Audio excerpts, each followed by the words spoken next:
Hello there, everyone. How you doing today? I hope you're all well. Today we're playing Mushroom Oasis. Although not everything is as it seems, as you might soon find out. Now let's start. What's your name? Julius. What's my cat's name? I'll give it the name of my old dog, Chloe. I miss my doggo. And your cat is female. Chloe has been missing for a while now. She was an indoor cat, but had the tenacity of a wild cat on a mission, trying to leave whenever the door was open. Hello there, Teal. How you doing? Catios and playtime wasn't enough for the little missus. I figured she'd come running if I left out some food by the porch. 3 days later, still no cat. I've tried everything I can think of, asking around the neighborhood, putting up missing cat posters. Sadly, nothing came from my efforts. I couldn't search for her during the day, since I had work keeping me occupied, and there's only so many hours in an evening I could yell in the streets looking for her. There was only one place left I could think of that she might have ran off to. The woods by my house right across the street. I've definitely caught her eyeing the birds and the squirrels that ran alongside the perimeters from the front window, her teeth clicking in excitement. I was no outdoorsy person by any means. In fact, the thought of going in there scares me. But I had to find her, or at least try. The first weekend that I came around, I packed up some water, Chloe's favorite treats, and a compass to be safe. I wasn't sure where to begin looking for her, so I started walking in a straight line, calling out her name every few steps.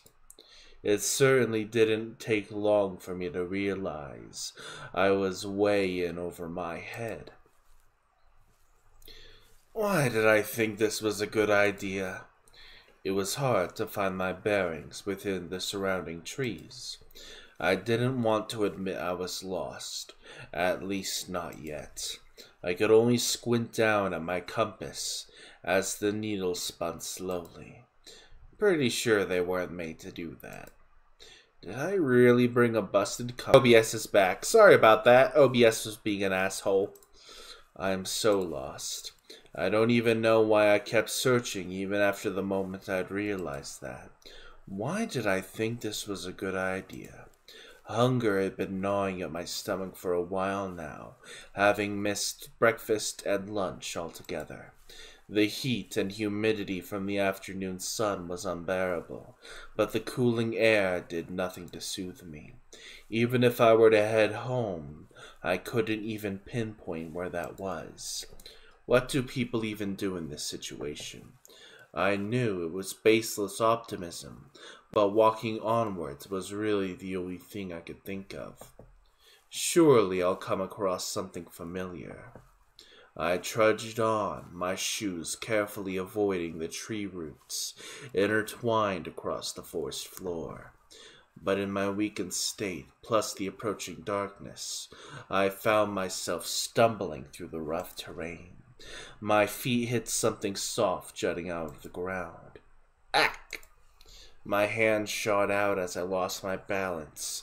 My feet clumsily tried to find purchase as I wobbled backwards, arms flapping. Poof! What? My shoe had landed smack dab in a circle of mushrooms, the brunt of it causing a wispy cloud to erupt from the cluster. I stuck my nose in my elbow to avoid breathing it in. I couldn't differentiate one leaf from another for the life of me, but I was pretty sure humans aren't supposed to inhale whatever the hell this was. It smelled strongly of rotten wood and wet dirt even as it cleared. Something shiny quickly caught my attention. I stooped down to pick it up, gasping under my breath. It was Chloe's collar, covered in whatever the hell those mushrooms released. I looked around desperately for any signs of her. Chloe? Chloe! Psst, psst, psst, psst, psst, psst, psst, psst. I coughed from inhaling some of the remaining dust floating in the air. I should really steer clear from this. Pocketing Chloe's collar, I retreated carefully until I could breathe again. Stepping back, I could smell it. It must have stuck to my hair and clothes. A quick once-over confirmed my suspicions with a slight cringe. A thin yet generous coating of it covered my sleeves and jeans. I leaned against the tree, dusting off my clothes, in a naive attempt to get the dust and smell out, to no avail. If anything, it felt like I'm breathing more of it in. What used to be musty now turned sweet. And I found myself inhaling even deeper, trying to pinpoint the smell. Cucumbers. It smelled like fresh cucumbers. A tingly feeling crept up my hands and neck, pinpricks spreading across my limbs as a strange heat reached my face. I started to feel drunk and woozy. My senses were numb. It should freak me out, and yet a strange comfort washed over me. I should lie down. Right now, in fact. My legs give out from underneath me, my body toppling over at an awkward angle. I laid there and stared and stared. It's not smut. Why are you asking that? It's just a visual novel. It's one of those spooky ones, actually. It was nice here, a peaceful calm, the perfect place for a nap even. My eyes grew heavy as I swam in and out of consciousness. Yeah, a nap sounds really good right about now. Oh, sorry this happened to you, little one. By the will of the forest, may you rest in peace. Wait, a human? How'd you end up all the way out here? Still breathing, too. Ah, jeez. I can't leave you here. What should I do? I woke with a jolt. It was warm, but comfortably so.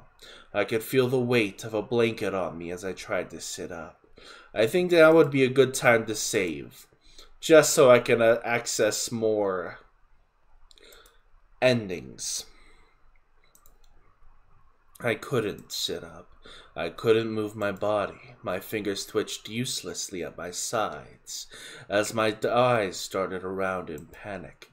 Glancing about, I could see the interior of a cabin, or at least the ceiling of one. I couldn't see much past the corner of my eyes. Where was I? How did I get here? A desperate feeling rose in my chest. I had to leave right now.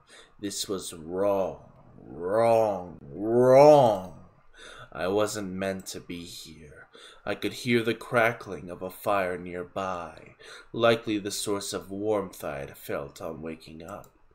I could also hear footsteps approaching. I fluttered my eyelids, trying to look at the person approaching. My eyes widened as I took in their appearance, the protrusions from their forehead catching my attention, not to mention the green skin. The stranger didn't sense my unease as they heaved a sigh of relief. "You're awake." "That's good, very good. How are you feeling?" I blinked. "Oh, sorry, I forgot about that. Here, The person held a cup to my lips, a strong, sweet smell coming from the rim. A gentle hand grabbed my chin to open my mouth. I couldn't even move to resist. Don't worry, it'll help you feel better, I promise. Drink up. As the liquid hit my tongue, all I could feel was a vague sense of heat. As I kept drinking, taste and texture returned, the sweetness of berries and chamomile coating my taste buds. I could even detect a hint of mint. I lifted my head, finally hands fisting at my side, as I propped myself up onto my elbows.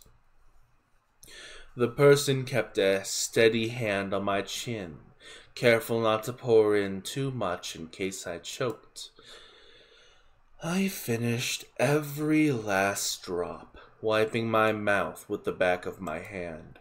I stared at my fingers, realizing I had full autonomy over my body again. Good as new. Now, how are you feeling? Better, thank you. The stranger laughed. Oh, I like the way you sound. Been ages since I've talked to anyone, much less with a voice as nice as yours. I brushed off their strange compliment, finally looking around the cabin properly. It was a simple room filled with sparse but decorated wooden furniture, fit for someone living alone. An open archway to the right led to what I assumed was the kitchen. Next to it, a door was closed shut. Possibly the bathroom? Taking it in, there was a common theme of knitted decorations strewn about. Any available surface had patterned, knitted tablecloths covering it. An unfinished project laid beside the bedside table where I sat, a pair of needles jutting out of a pile of yarn from a small basket. As far as I could tell, it looked like the beginnings of a green scarf. The stranger was comfortable in staying silent, observing me as I glanced around. They tossed their hat onto the bed, scruffing their hair and making it even messier. With their hat off, their unique features were impossible to ignore. Sorry, but what are you? Oh, I didn't introduce myself, did I? I'm Michael, with a Y. I shook my head. No. I meant that, Michael stared at me, their left ear twitching. You look very... He snorted. Ugly, off-putting. No. Just different. Different, huh? You're just being nice. Well then, explain yourself. I mean, that's kind of rude, isn't it? I paused for a moment before pinching my nose bridge, exhaling slowly. I'm just...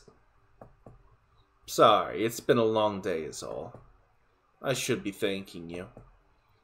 If it helps, it's, a skin condition? Is that what you humans call them?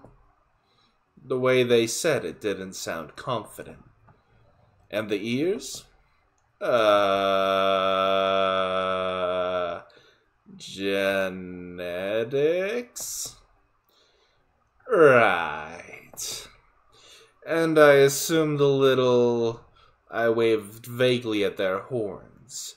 Antennae? Those things are just cosplay to complete the look? Would that make a convincing argument? I squinted. Maybe. Then yeah, it's cosplay. Still doesn't explain everything. Michael huffed a nervous laugh. Listen, I'm just a guy living by himself in the woods. You don't need to worry yourself further than that, okay? Something in his tone compelled you to not question his existence anymore. He's just some guy living in the woods. Completely normal. Right, completely normal. I'm Julius. Michael beamed. Nice to meet you, Julius. I fiddled with the blankets as Michael scooted closer from the edge of the bed. I know I already asked, but how are you feeling? We're doing another save just in case. Return. Any aches? Sores? Nausea? Intrusive thoughts? Weird impulses? Fever, maybe? I don't think so. He placed his hand on my forehead before I could react. His hands were calloused, quickly retracting as he gave a thoughtful hum. You seem to be lucid. That's a good sign. Great. He hummed absently, his twitching ear reminding me of a perturbed cat. Cat? My cat! Oh, shoot. Sorry if this is out of nowhere, but have you seen a cat around these parts? Her name's Chloe. She's a sweet little thing about this big. Skittish, but she can approach strangers if she needs to. I pulled out my phone to show pictures of her, only to find it missing from my back pocket. Wait, where is... I haven't. Huh? Your cat. I haven't seen it. Oh, I see. I slumped against the pillows, rubbing at my temples. She lost her collar, too. Even if anyone finds her, I wouldn't be able to tell where she's from. Damn it. Michael stayed quiet, watching me from the side of his bed. You came all the way out here for a cat. Yeah, of course. To the point where you're willing to run yourself ragged this deep in the forest for a cat. Do you realize how far you've wandered away from the nearest town? I found you near unconscious in an area nobody set foot in for years. For a cat. He sounded like he was holding himself back from giving me a stern lecture. As in disbelief I had such little regard to my own survival. My cheeks grew heated at how stupid reckless that sounds. I mean, she's not just a cat, she's my family. I know it was stupid for even trying, but I had to. Michael eased up, shoulders tense, as he looked me over from underneath his unruly bangs. Family, huh? He finally tipped his head at me with a smile. You're willing to wander this far for such a small critter. I've met my fair share of lost campers, hunters, and a few runaway teens or two. But someone looking for their pet? You're kinda weird, aren't you? I sputtered, much to his amusement. Speak for yourself. Who cosplays in the middle of the woods? Michael laughed, a deep, hearty one resonating from his chest.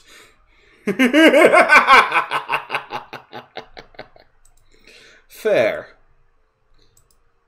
I think I'm starting to like you, Julius. Likewise? His smile widened, but something about it was off. He was showing too many teeth.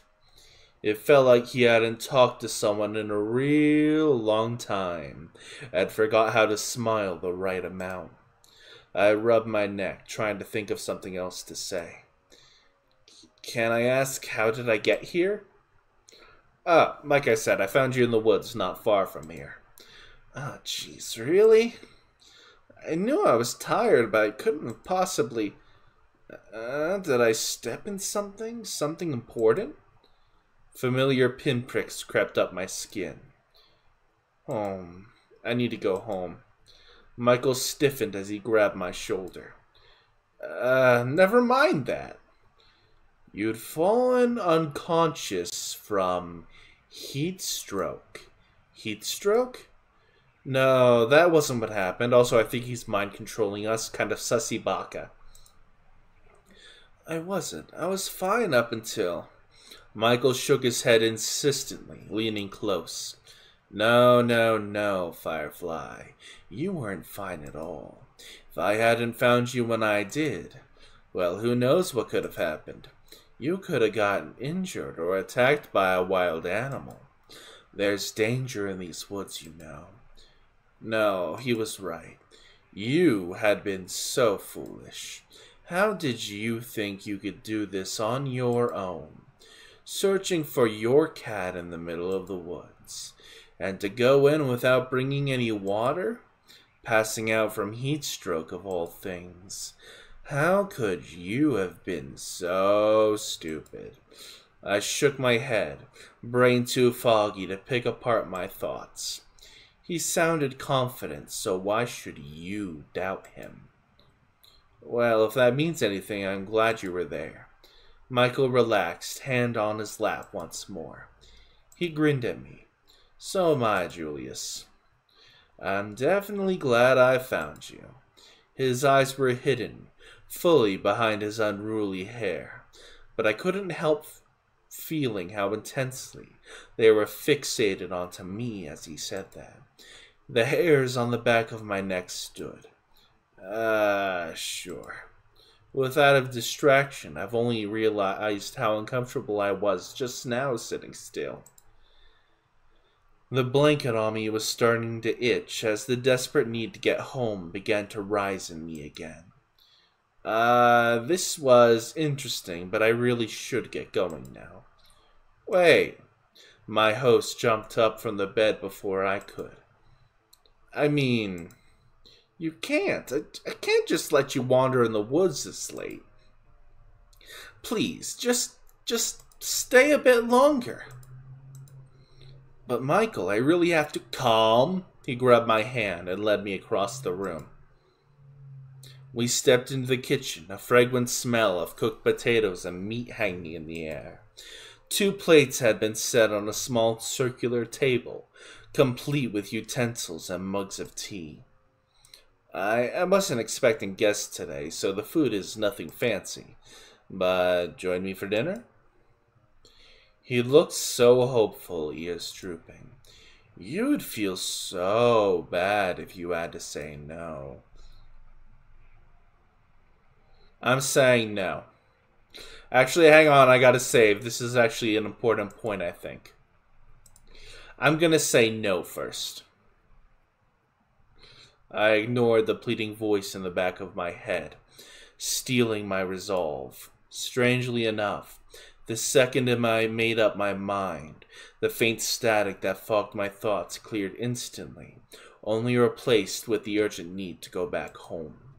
Michael goes quiet, his grip on my hand tightening, before he loosens his hold.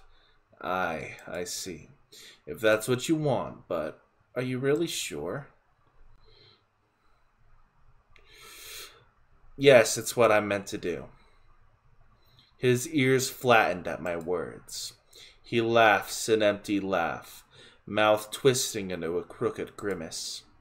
Surely you wouldn't mind sitting down for a quick meal. Just a bite, even. Please. His hands fisted at his sides. Do you really have to go?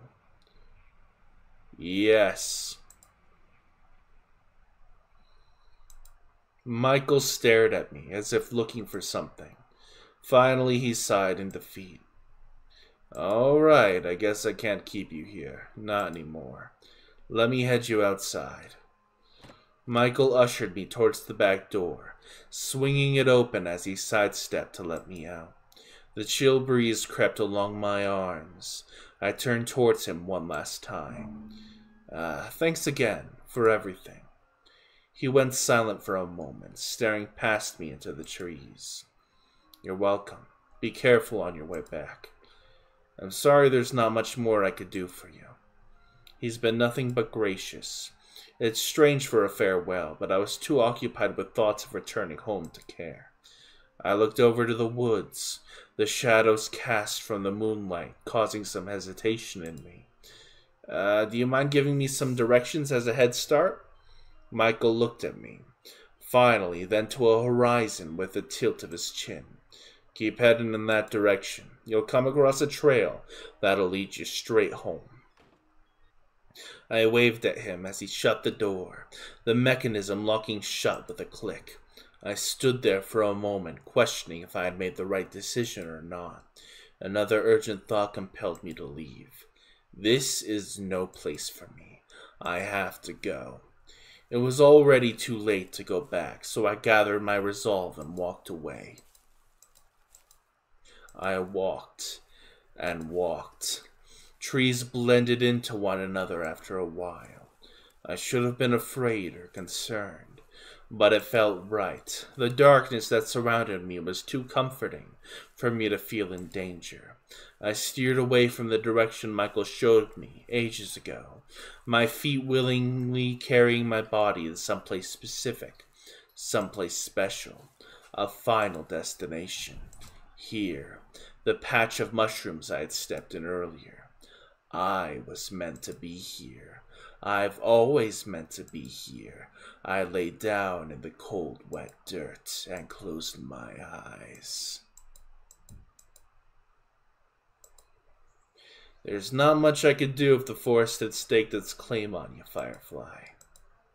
I wish I'd found you sooner. Sleep well, Julius. Ending 1. Peaceful slumber. Well, let's load this up and take the other endings. Say yes. Michael's jaw dropped for a second before he quickly recovered. Yes, of course. Here, come sit. I'll serve up the cottage pie in a minute. I sat as instructed, my stomach rumbling something fierce, as the smell was the only thing I could focus on. Yes, this was definitely the right choice. What was so important you had to leave so soon? The outside world can wait. You could stay here and enjoy my company. Oh, actually, I should ask, are you okay with meat for dinner? I can make something else for you if that's not your preference. I'm okay with meat. Okay, you'll be having the same dinner as me then. Michael pattered about the small kitchen with an almost giddy excitement. He put on a pair of knitted oven mitts, humming as he stooped down and pulled out a steaming tray of pie from the wood stove. The smell! It filled out the kitchen in an instant as he brought it to the table, my stomach rumbling louder in response. I'm pretty sure Michael could hear it, but he just smiled as he served up our portions. He discreetly cut me a bigger piece, which I was grateful for. It looked so good. The crust was a nice golden color, streaked with crisp lines and garnish. The meat and veggie filling looked absolutely delectable, the savoring sauce leaking onto the plate.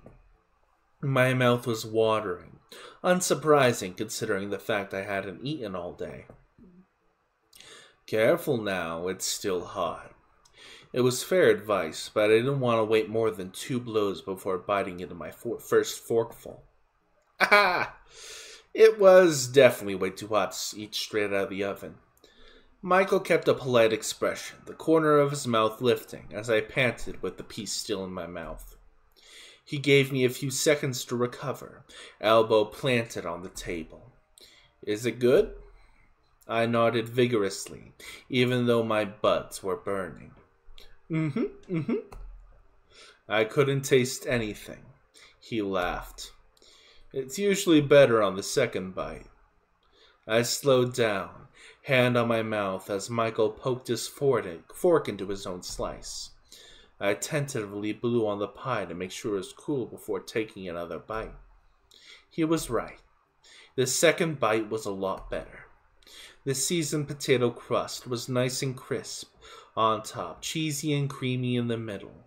The savory meat filling was well cooked and bursting with flavor. Every bite felt like home. My host watched me enjoy the meal from across the table. Do you like it? Yeah, this tastes amazing, Michael. He flushed from the compliment, rubbing the back of his neck. I'm glad. I like to think of myself as a decent cook, but I've never been able to get anyone else's opinion on that. Do you like baking in particular? Not always. I usually go for simple dishes with any ingredient available. I nodded amicably, though didn't say much else. I was more focused on scarfing down dinner, which thankfully Michael didn't seem to mind. The overall atmosphere was so nice and homely, I could hear Michael tapping his feet from underneath the table. I guess he was happy to have someone stay for dinner. It did seem like he lived alone, judging from the surroundings in his cabin. So, I'm kinda curious. He perked up instantly, his focus solely on me. What made you want to live all the way out here? Oh, well, when you look like me, it's kinda easier to just live out of sight from everyone else. A pang of guilt shot through my chest. I was giving him a hard time about how he looked too. He must have sensed it clear as day on my face. Not that you're one of them. You've actually been nicer than most. Though I wonder if... His smile turned strained. Never mind. My point is, it's better here than anywhere else. Why don't you try the tea, Firefly? He seemed uncomfortable now, easing into a different topic. It's probably best to follow along. Oh, sure. I reached my hand out towards my mug, only to push it off the edge with my clumsy fingers. Wait! I bent over the side to grab it, fully expecting it to fall just out of reach and land on the floor in broken pieces. It never did. Instead, a long green appendage was twisted around the ceramic mug, securely keeping it in place. Not a drop had fallen out. My eyes trailed along the length of it until it pinpointed it came from behind Michael, the rest of it partially hidden beneath his cardigan. Michael? Is that yours? Michael buried his face in his hands, the strange appendage from before lowering to his side, mug in tow. I'm sorry, Julius, I think it's time I was honest. He lifted his head, fingers carding his hair back to reveal his eyes. I froze as multiple pairs of irises stared into mine before darting to the side and avoiding my gaze. I know it's a lot to take in, but this is who I really am. Please, please don't be scared. Remain calm. I swallowed audibly, willing myself to not look away. He seemed to be holding his breath as I gripped the edge of the table. It felt unsettling every time he blinked those eyes in succession, even when he wasn't looking at me. Was it real? It had to be. Everything about him suddenly made so much more sense. The isolation, the avoidant behavior. He looked freaky, yes, but he also looked sad. I swallowed thickly. I'm not scared. Michael's many pupils blew wide, dilating like an excited wildcat. It sent a shiver up my spine. Okay, maybe just a little bit scared. Sorry. He hastily grabbed an empty plate and hid behind it, shoulders scrunched up despite his stature. Would it help if I just tied it? I could fix my hair like before, if that's what you prefer. His voice was muffled behind the ceramic barrier between us. It was kind of endearing. I slowly reached out to touch his hand, the slight brush of my fingertips making him jump in place. Michael? Yeah? Can you put that down? He slowly lowered the plate. His eyes were still darted to the side, avoiding me. Can you look at me?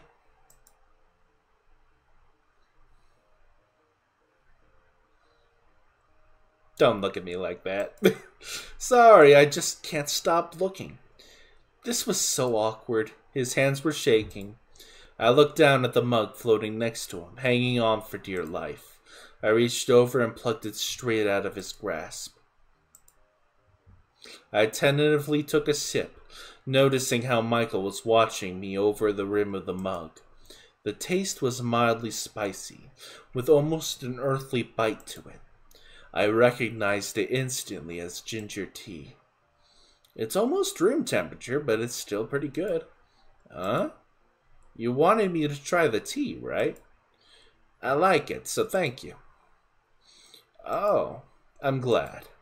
Michael relaxed back into his seat, following my lead as I picked up my fork once more. The silence didn't last long as Michael fidgeted. Are you really okay with this? With me? I gave him a once-over, really taking in his features.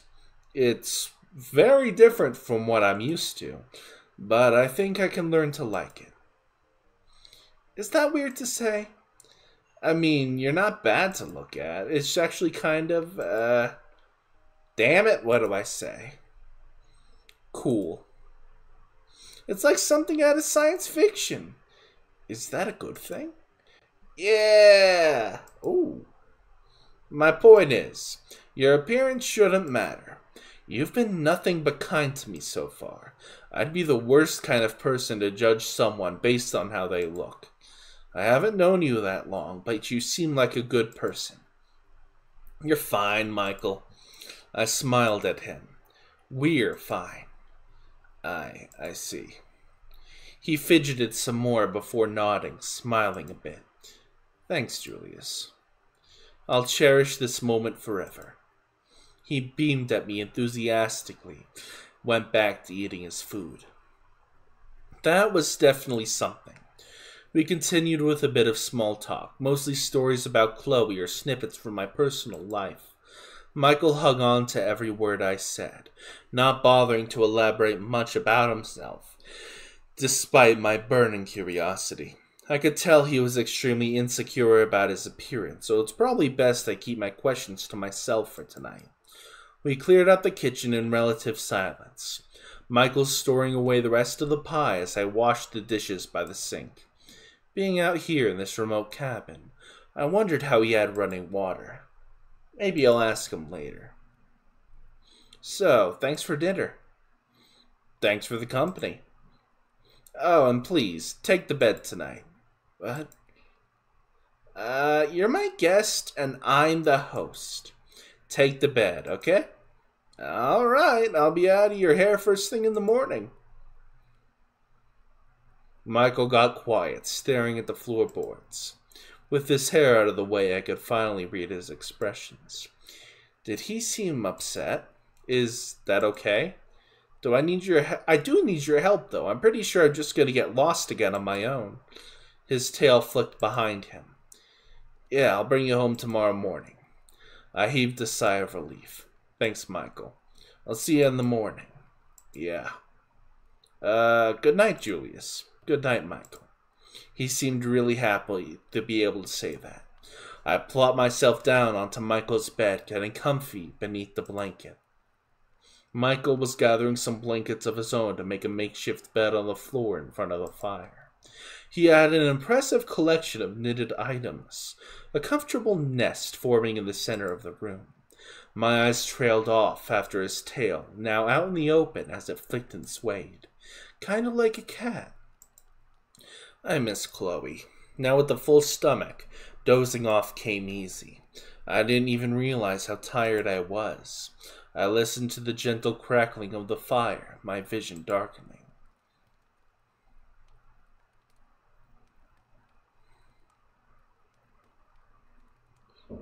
Good night, Julius. That doesn't bode well. Also, we're going to do a save real quick.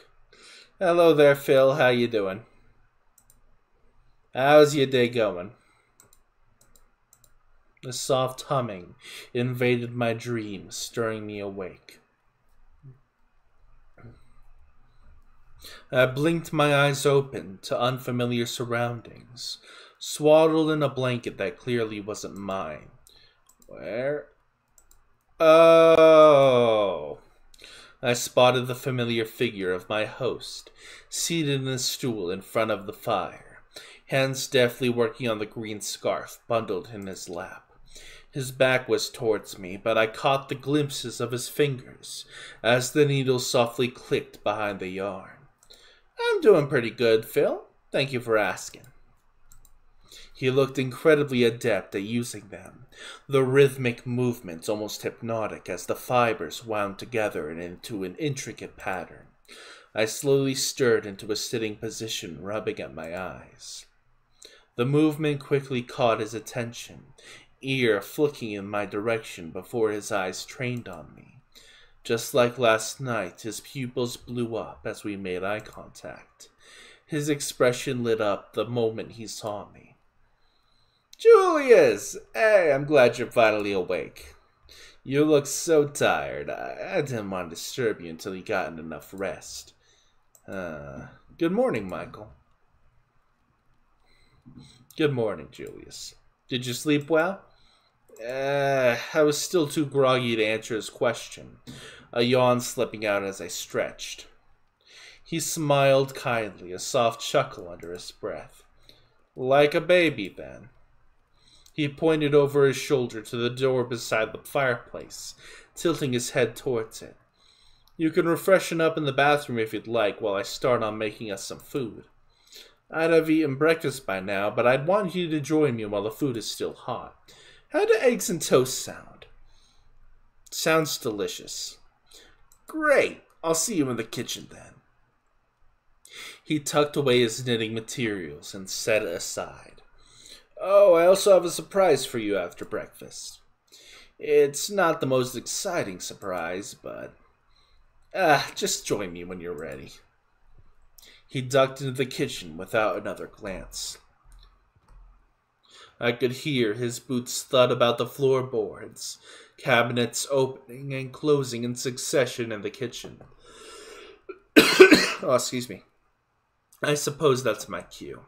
I rolled out of bed, leaving the warmth of Michael's blankets, and trotting over to the door Michael pointed out.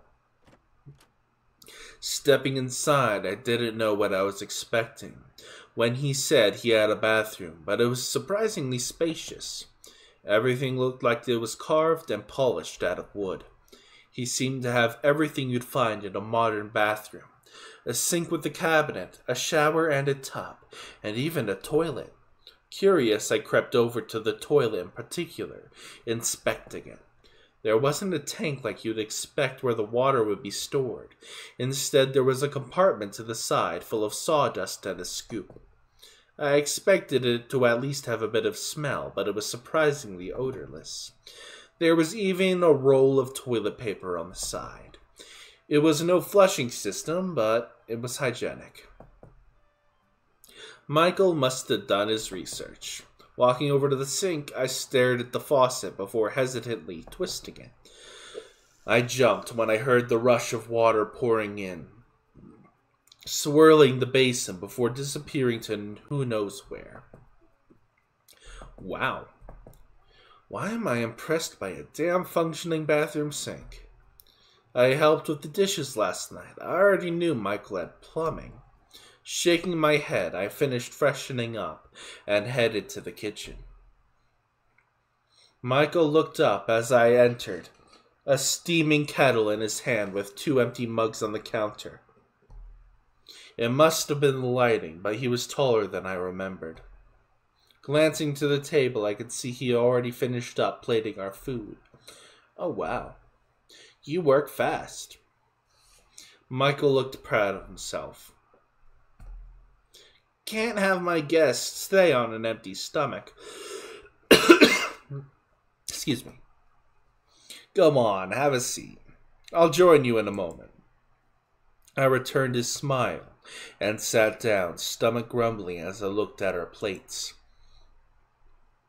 Once again, Michael was generous with the serving sizes.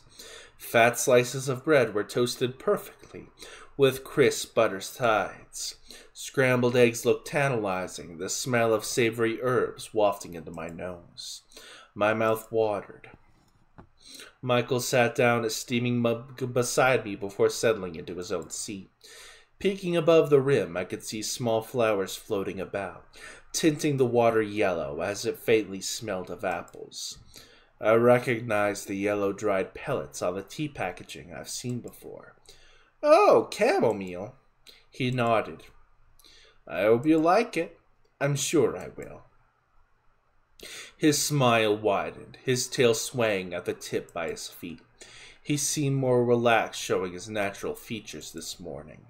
Any trace of panic and hesitation from last night were gone, replaced by a look of contentment. Michael bit into his toast, and I followed suit. The food was delicious as I'd expected. The chunk of toast I bit into was heavenly, the butter sweet on my tongue, and the eggs! Something about home, simple cooked food is just the best. Michael was happy to eat in silence, occasionally looking up at me as I enjoyed my food. He'd smile when our eyes met, his bottom pair narrowing into a happy squint. I wonder if he'd be open to some questions. Hey, do you mind if I ask? How did you learn to cook? Cottage pies is a pretty complicated recipe. I just wonder if anyone taught you how to cook. I'd be lucky if somebody could teach me how to make boiled eggs, Firefly. But it was trial and error, mostly. My earlier endeavors were, pretty much inedible. I picked up a thing or two about cooking, though, so your taste buds aren't going to fall victim to any nasty creations, like in my earlier days, at least. Speaking of, did you enjoy dinner last night? Of course I did. You're really a good cook, Michael. I'm glad.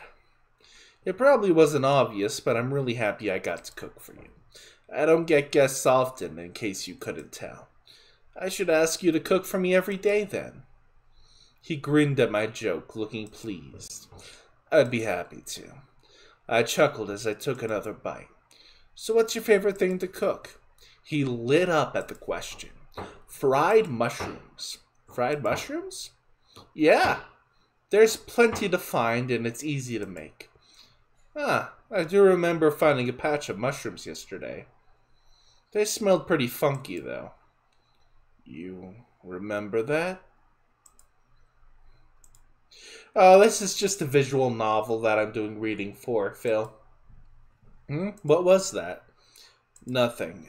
Anyways, mushrooms are the only thing I had for a while, before figuring out I could eat other stuff like roots and veggies. Do you forage all your ingredients? Mostly. The times I figured out how to catch fish and hunt game were the best of my life, I'll tell you that. My first taste of meat? He did an awkward version of a chef's kiss, as if mimicking something he saw on television once. Mamma mia! Was he trying to say Mamma Mia? He continued before I could even dwell on it for a second longer. But nothing beats what you humans are able to make. You guys go nuts with ingredients. Rice was a challenge. It's a precious ingredient since I actually have to get some from a store. But once I figured out how to make it nice and fluffy, I consider it a special treat. I did a double take. You go to the store? Yeah, where else would I get it? I thought you would grow it yourself or something. He laughed as I flushed in embarrassment. It's flattering you think I'm even capable of something that impressive, but no. There's only so much the forest can provide. But what about money? We're talking about human currency, right? Otherwise, how would you even... Do you actually have a job? A thought occurred to me. Or did you steal it? He almost looked offended. Do you take me for a criminal? No! But that would mean... Then how? Michael bit into his toast, his two eyes winking in mischief. I have my ways, Firefly. What's that supposed to mean? How do you have plumbing in your house? I know it's a silly question, but I can't stop thinking about it. Oh, you were wondering about that? The embarrassed look on my face was probably enough of an answer. Well, it's nothing fascinating. It's just rainwater I've got stored above the cabin. Just rainwater? He nodded. I detracted a hint of pride as he continued. It's actually a recent installment, believe it or not. Granted, the project took a while, gathering materials, figuring out the tools, and finding the right instruction manuals. Plus, I had to figure out where to store to the water tank. And don't worry, I installed a filtration system, so it's safe for us to use. I check in every few weeks to make sure nothing's contaminated. That sounded daunting, especially considering he lived all the way out here in the woods. You did all that on your own? I kinda had to. Anyway, it took a whole lot of calibrating and adjusting, but it really worked out. And now that I think about it, I'm glad that you get to be comfortable here during your stay, too. Does that answer your question? Yeah. What's it like living in the woods? I still can't believe how cozy you managed to make it, considering the whole in the middle of nowhere thing. It wasn't like this when I found it. No? It was a major, fixer-upper. So the cabin was abandoned. I never would have guessed. Yeah, I'm really happy I get to live somewhere permanent for once. It's not much, but it's home. What's it like? Peaceful. Quiet. I do like it a lot. The forest provides me with everything I need. And nobody bothers me for the way I look out here. His ears twitched slightly. Sometimes you just happen to end up where it's most convenient for you and everyone else. The way he avoided my eyes as he said that gave me the impression there's something more to it. Like his home wasn't just out of convenience, but a fear of something else. Rejection, perhaps? Or something worse. Anyways, I don't really have anything else to say about it unless there's something specific you want to ask.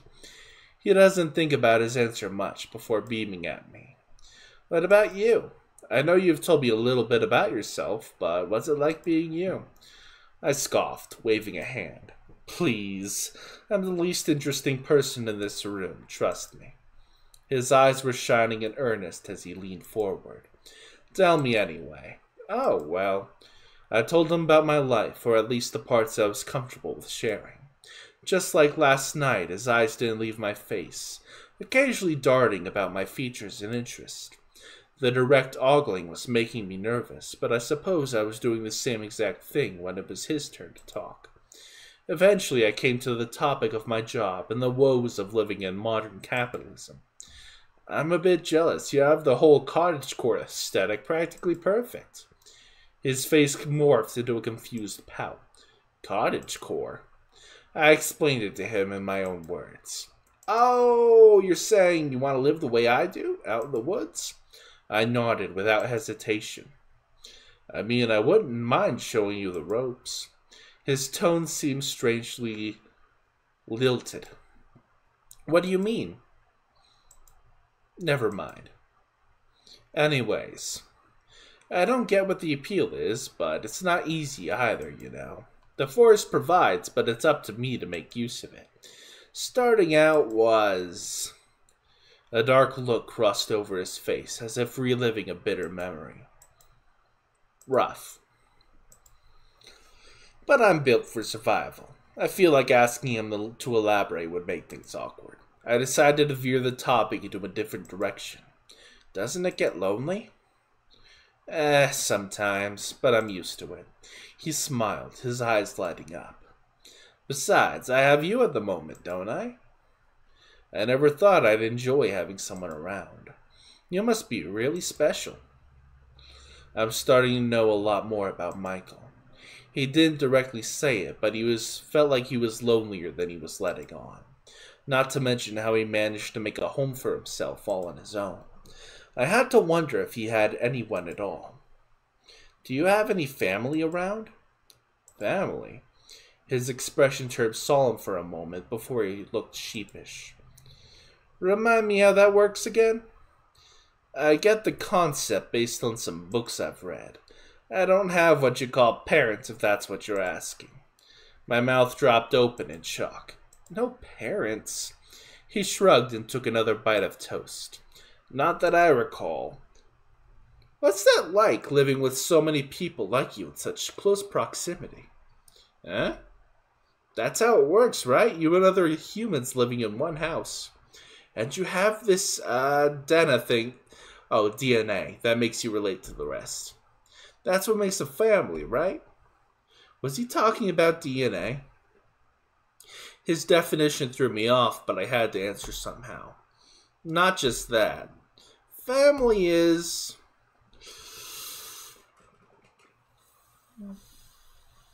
people that love and care about you, who... yeah, that one works. He seemed intrigued. Is that so? That does sound nice. Is there anyone you love and care about? I love my friends. Your friends can be considered family, too. I don't see why we have to be related to be family. I even consider my cat family. Oh. And this is the same for all families? I bit my lip, pondering the question. It would be naive to not think that. A lot of families do love and take care of one another, but not everything's perfect. Sometimes love can be misplaced or taken advantage of or even abused. Michael looked thoughtful. So it starts with love. I've read some stories about that. Love, I mean. Though certain feelings just don't make sense to me. At least from a reader's perspective. I guess you'd have to experience it for yourself to understand. He stared at me unblinking for a moment. Yeah, you might be right. I never considered that. Then again, who would bother loving a monster like me, huh? What? You're not a monster. I look like one, don't I? That's beside the point. You're not denying it, though. It's okay. You don't have to lie to me. So, family? Right. To be fair, everyone's definition of family could be different. What about you? What's your definition of family? Michael looked surprised. I asked him that question. I don't know. I've never had one, and I think your answer just confused me more. Well, if you ever figure it out, let me know. Michael stared at the remaining crumbs on his plate before he nodded, avoiding my gaze. Sure. We both fell quiet, the lull in the conversation blanketing us in a comfortable silence. All this family talk. It reminded me of the reason why I'm out here in the first place. To look for my beloved cat, a sight I might never be able to see again. I couldn't help the sinking feeling in my chest, the growing pit in my stomach. I wish I was able to find Chloe. You would have loved her. Michael opened his mouth to say something, but changed his mind. My voice warbled as a lump formed in my throat. Sorry, I just miss her so much. I keep thinking if I just went looking for her sooner, maybe I would have been able to find her by now. He was quick to speak up. You did your best, Firefly. No one else could have gone to the lengths that you did. You almost risked getting yourself... I'm sure wherever she is, she's doing okay. You really think so? I know so. His voice was laced with a confident assurance, despite the worried look on his face, and I nodded with a quiet sniff. I hope so. She's just important to me is all. Michael looked like he wanted to reach across the table for me, but sighed instead. Actually, I'm sorry, Julius. I should tell you. Maybe I do have family now that I think about it. That was the surprise I mentioned before. Wait, really? He nodded. Are you done? I can take you to go meet them right now. I looked down at my plate. During the conversation, I didn't even realize I'd finished the meal. Yeah, I'm done. His movements were quick, stacking our empty plates and mugs and setting them into the sink. He grasped my hand before I could say another word, pulling me up and heading outside with me in tow. As the door swung open, I could only see the forest ahead before he tugged me along as he rounded the side of the cabin. Almost immediately, my peripherals were assaulted on greens on both sides. I figured he was the type to grow his own vegetables, but to see it in person as confirmation was a whole different thing. With Michael leading the way, I only had a moment to take in the surrounding garden. He marked the different plots with messing drawings on small wooden signs jutting out of the dirt. Carrots, lettuce, potatoes, trellises of tomatoes, and beets. I wouldn't have been able to differentiate one plant to another without the signs. Even the chamomile from our tea now just grew abundant close by, the small buds swaying gently. I bumped into Michael as he suddenly stopped, the man looking over his shoulder to beam at me. We reached what looked like a fenced-off area, with a little bit of netting stretching all around. He stepped aside, watching me as my eyes widened. Chickens! 3 fat, happy little hens strutted about like they owned the place. As he entered through the gate, the hens swarmed over in an instant at Michael's feet, circling him and pecking at his boots. Ladies, meet Julius. Julius, these are Marar, Sansuya, and Primrose, or as I like to call them, Mamar, Sunny, and Rosie. He ducked to pick one up, fluffing up her feathers as he smiled. He gently scratched the hen's little head, which I assumed was Rosie. She practically melted at his pampering, eyes sliding shut. The other 2 flapped their wings in a huff and went about their business once more. Michael leaned closer, beckoning me to pet Rosie. She was so soft. Rosie's the oldest. She doesn't lay eggs anymore, but I couldn't bring myself to, you know. So I bought her some friends. Mamar came first. Sunny's a more recent addition. What do you think? Do we make a good family? I laughed and nodded, watching as Rosie nuzzled into Michael's chest. I didn't expect chickens of all things. Were you expecting something else? I was expecting it to be someone else. Oh. No. When you look like me, people generally don't stick around. There's that negative self-talk again. You don't even look that bad.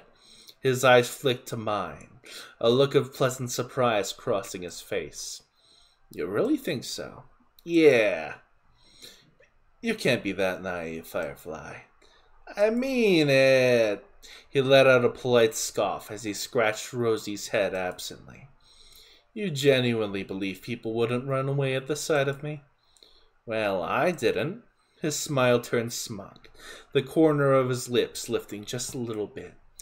Of course you didn't. Because you couldn't. Shoot. He wasn't wrong. I was pretty much paralyzed in bed when we first met. But I still don't think you look that bad. Is that so? Describe me then. What? You heard me. Look at me and describe what you see. For a second I thought he was being condescending. But looking at his eyes, all I could see was a bit of playfulness. He looked at me expectantly, eyes shining. You're tall? Go on. You have blonde hair. He gave me an amused squint, his left ear twitching. What else? You have green skin. He chuckled, though there was no malice in it. But that's not all, is it? He definitely expected me to say it straight. Oh, fine, so you don't look human. So what? He hummed absently. As I was saying, animals generally don't care if you look like a monster. My heart twisted at his words. His passive nonchalance somehow makes it even worse. Michael, you're not a tug at my shoelace caught my attention. A light brown head stood at my feet, her beady eyes shining. Sunny flapped her wings almost expectantly. I love those hens. Oh, I think she likes you. Go ahead, pick her up gently like how I did with Rosie. I hesitated, but slowly lowered myself to cup Sunny by her wings. Lifting her up, she was quick to nestle herself, until she was comfortably tucked under my arms. I could feel her wings wiggling as she nuzzled into my side. So cute! Michael's gaze softened as I cooed at the chicken, mimicking her small clucks. So, did it help? Cheering you up, I mean. Oh, so that's what this was. A fuzzy feeling blew to my chest as he looked at me, chicken in his arms and concern on his face. A little bit, yeah. Only a little. I snickered, rolling my eyes. Okay, mister, a lot. That's more like it. His proud grin was infectious. I couldn't help but smiling back. We spent a bit more time with the hens, petting them until they were satisfied. Michael even showed me the spot where they like to have their dust baths, little chicken-shaped holes scattered about in a dry soil underneath the coop. Once the gals had had enough of us, we refilled their water container before leaving. He left them some treats, procuring them straight out of his pocket, before shutting the gate. The girls' excited chatter over the food faded as we made our way back inside the cabin. I sat by his bed as he crouched down by the fireplace. From the window I could see the sun outside was getting higher. It might be close to afternoon now. And Michael? He looked up at me from where he was stoking the fire. I rubbed my arms, unsure where to place my gaze. I think it's a good time for me to go now? My expression fell, but I caught myself quickly. He'd done his best to cheer me up, but it'd be inconsiderate towards him to leave in a bad mood. I might have to accept that I'll never see Chloe again. I think it's better if I focus on moving on. He was quiet for a moment, hands in his pockets. If you say so. But you don't have to leave just yet. We've still got plenty of daylight left, and there's some places I want to show you. Won't you come with me? I had to decide. Oh, I promise I'll take you home right after. He took another step towards me. Please, Firefly? I don't want to say it, but he looked desperate. Okay, I'll go with you. The joy on his face was shining bright as a billboard. Great, let me get our stuff. He disappeared into the kitchen, returning with my backpack in one hand and a satchel in the other. He passed it to me as he walked towards the front door. I almost forgot I had this. Rifling through my bag, I found cat treats, Chloe's collar, a broken compass, and my phone! The battery was dead, though. Still, that's one less thing to worry about. I checked through my bag once more, finding an empty water bottle. I frowned, distinctly remembering I forgot to pack water for my trip. Or at least, Michael told me I did. Didn't I? You ready? I looked up at Michael, startled when I spotted the large crossbow in his hands. He followed my gaze and shrugged, albeit with a nervous smile, like he had been caught doing something he shouldn't be. He quickly strapped the weapon to his back and out of sight. Don't worry, I'm not going to use it unless necessary. I would hope not. He chuckled at my indignant tone. You think I'm going to let you out in the woods without guaranteeing your safety? I made a promise to get you home, so this is just an extra precaution. You don't think it's a bit much? Better safe than sorry, Firefly. He did have a point. If anyone knew these woods and the kind of danger it held, it'd be Michael. I glanced over at him again, noticing he changed his oversized cardigan for something more outdoor appropriate. His eyes tracked mine, his shoulders stiffening as a tint spread across his face. So, shall we? He opened the door and waved me out. I stepped outside to glance around his front yard. The landscape wasn't anything special, but it was actually left quite plain, just sticks with trees and foliage. Only paths of dirt and flattened grass clued me in the routes Michael would use as he comes and goes, webbing in all directions, trailing to the front door. Come to think of it, anyone passing through would be able to spot Michael's house if they squinted through the trees carefully enough. I guess he was right that nobody's walked through this area in years. I heard a lock turn before Michael joined by my side. He smiled wide before tipping his head in a direction, making sure I was behind him before he started walking. I was hesitant, but followed suit. It was quiet as we traveled, save for the sounds of nature calling out around us. The weather was bright and warm, the sun casting pretty rays through the gaps in the trees. I had to admit, enjoyable as it was, the bird calls and rustling of leaves as we walked somewhat brought back bad memories. Yesterday was miserable. I was lost, tired, and hungry. There was a chance I wasn't going to make it out alive. I watched Michael's back as he led the way, the man barely any mind to his surroundings. His ear would occasionally flick back in my direction, but overall he seemed confident on where to go. Having Michael as my guide home was definitely a great assurance.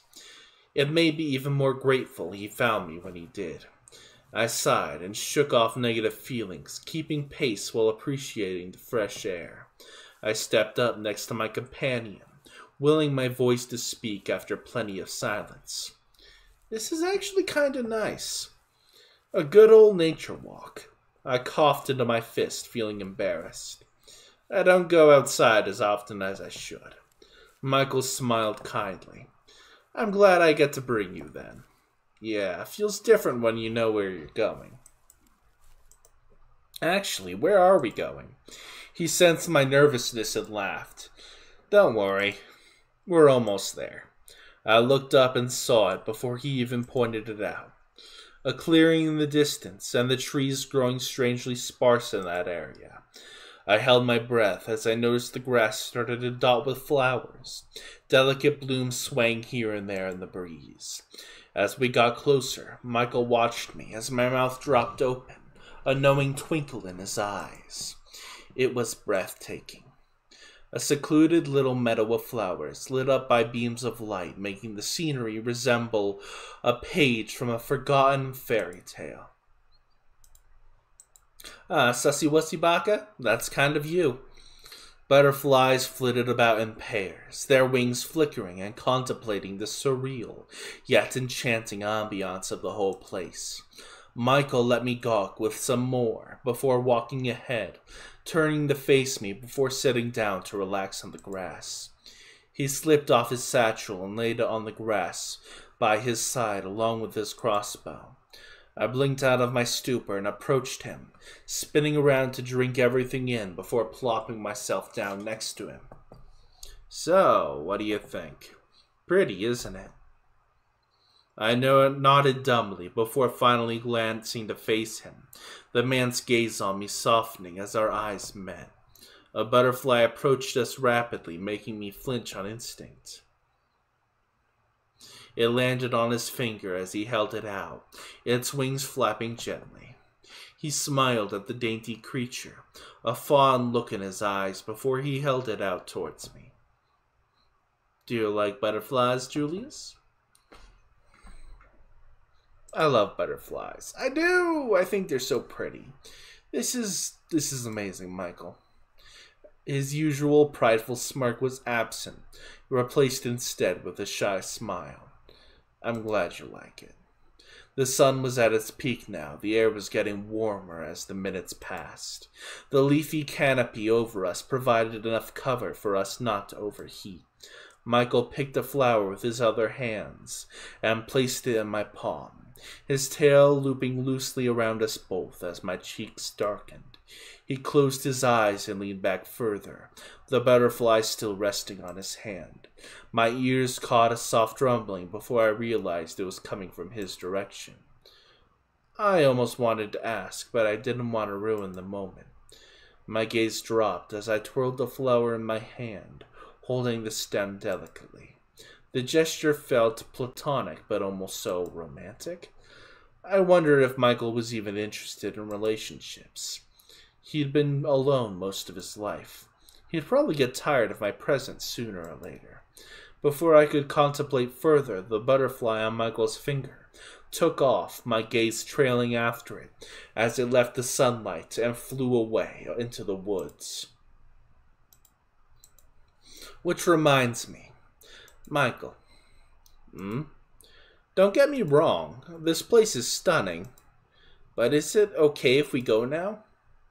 He straightened from his relaxed slouch. Why? We just got here. I chewed on my lip, hesitating. I love it here, I do. But I want to go home, Michael. No, I will not drink your blood, you sussy baka. Michael studied my face. Julius, do you want to leave me that badly? But no! I need time to recover from losing Chloe. I know it's silly and dramatic, but knowing she won't be there when I get home. I trailed off, another shot of guilt and regret filling my chest. I just need to get it done with. I feel a hand rubbing my back. Michael nodded slowly, looking me in the eyes. His smile was gentle. That's okay. I understand. But maybe this place can help with that. It's a nice spot to nap, isn't it? I picked it out just for you. Why don't you go ahead and lie down? His words made you sway, a sudden bout of sweet sleepiness weighing heavy over your eyelids. He was right. It is a nice spot to nap in. Why were you in such a hurry? You yawned, laying back to stretch on the grass. The warmth from the ground seeped through your clothes, lulling you into a sense of comfort and safety. There you go. Just spend some time with me. Just a bit more, please. Oh, here's something else I could show you. He reached into his satchel and pulled out a wooden box. It's called a kalimba. I blinked slowly, clarity coming back as I shook my head to pay attention. The box fit neatly in his hands, Michael holding it as if he were typing on a phone. I could see it had a hole in the middle with thin strips of metal arranged in a triangular shape over it. What does it do? A proud smirk spread across his face. I'll show you. He began to Ooh, that's pretty. He plucked at the metallic prongs, a gentle ringing sound resonating with every flick of his thumbs. I couldn't recognize the song. He might have made it up himself. I closed my eyes, enjoying the tune. Michael gave a soft chuckle as he kept playing. Relax and listen as long as you'd like, Firefly.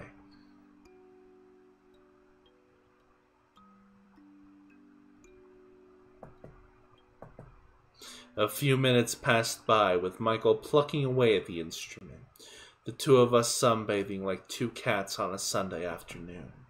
I must have dozed off, as the next thing I knew I felt a nudge on my shoulder. Comfy? He chuckled low when I refused to open my eyes. I mean, if you'd rather stay. My eyes shot open, my whole body jerking to sit up. Michael glanced at me, kalimba in his lap, and half a forget-me-not chain in his hands. What? I shook my hand, slapping at my cheeks. I can't believe I fell asleep. It's all right. He cut me off. His sigh was heavy. I was hoping. Never mind. He patted my shoulder, though his smile didn't reach his eyes. Thanks for being here with me. Maybe we can do this again sometime. If I ever see you again. Let's go get you home. He rolled over to his feet and stood up, brushing off dirt and fixing his satchel. Come on. We gathered our things and set off into the unknown once more. Well, unknown to me at least. Michael seemed to have a map of this place ingrained in his brain. You seem a bit sleepy still, so let's freshen up, okay? We walked a bit further away from the clearing, coming across a river. Compared to the rest of the path, the area was shaded considerably with thick canopy of leaves over us. The flowing water looked inviting as I kneeled down by the bank, Michael idling close by. I dipped my hands in, eager to wash my face. The water was refreshing and cooled my heated skin in the afternoon sun. I pulled my hands back to see Michael peeking over my shoulder into my reflection, smiling with a faraway look in his face. He startled as our gazes met, irises darting away to look at himself instead. Immediately his expression changed. His ears flattened, a grimace twisting his features as his lips curled back. I've never seen such contempt in his eyes as I did then, staring at his own visage. He stepped away, retreating underneath the cover of a tree to lean against it with crossed arms. He doesn't notice me watching. I patted my hands dry on my shirt as I approached him. You ready? Yeah. I stopped him before he could turn to leave. He looked at me with a questioning look, tipping his head. I hesitated. I wasn't the type to speak my mind directly. Most of the time I'd keep things to myself and let things go by. But nobody should look at themselves and have that sort of reaction. Hey, you know you're not. I might as well be frank. You're not a monster, Michael. He looked taken aback. What makes you say that? I saw how you're looking at yourself. How you talk about yourself. None of it is true. I keep telling you, you're more than just your appearance. I don't know what compelled me to do it, but I did it anyway. I reached for his hands and held them between us. His eyes widened at the contact. All it took was a day with you, and truthfully, I think you're the most amazing person I've ever met. He made a choked noise.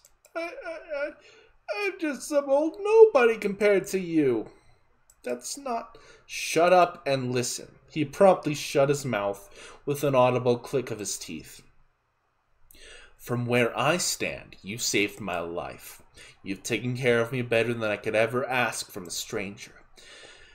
That already proves to me you're not the monster you think you are. You're charming, you're smart, you're sweet, you're a million more wonderful things, but you are not a monster. I take a second to compose myself, lowering my voice. You may look different, Michael, but guess what? His multiple eyes stared into mine, ears flattening as if fearing the worst. That makes you all the more beautiful to me. His breath hitched. I could feel his hand squeezing mine, fingers trembling. It was like he forgot how to breathe. I realized my hands were getting sweaty. I pulled away hastily, scratching at my neck and avoiding his gaze. I could feel the blood rush to my face.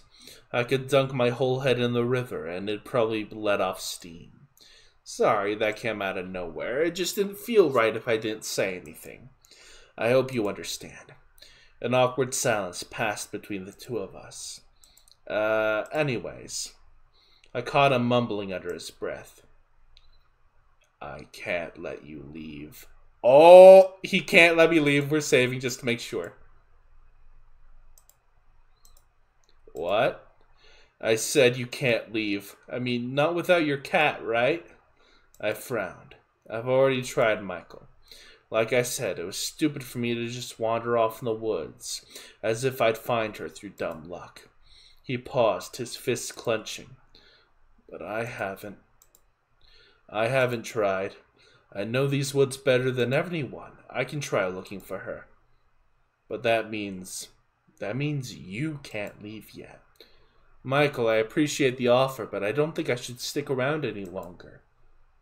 I have a job and responsibilities and... You hissed in pain, a sudden migraine overcoming your senses. You felt sick, your stomach wringing itself into knots. It felt like the world was warping around you as your legs wobbled. Your body buckled over as you resisted the urge to vomit. Michael caught you as you slumped gracelessly to the ground, your head resting on his shoulder as he cradled you close. Hey, you don't look so good. Your vision doubled as he spoke, his speech oozing together words into an indecipherable mess. Are you okay? You need me to carry you home. Okay, no problem. Just hang in there. Hang on to me.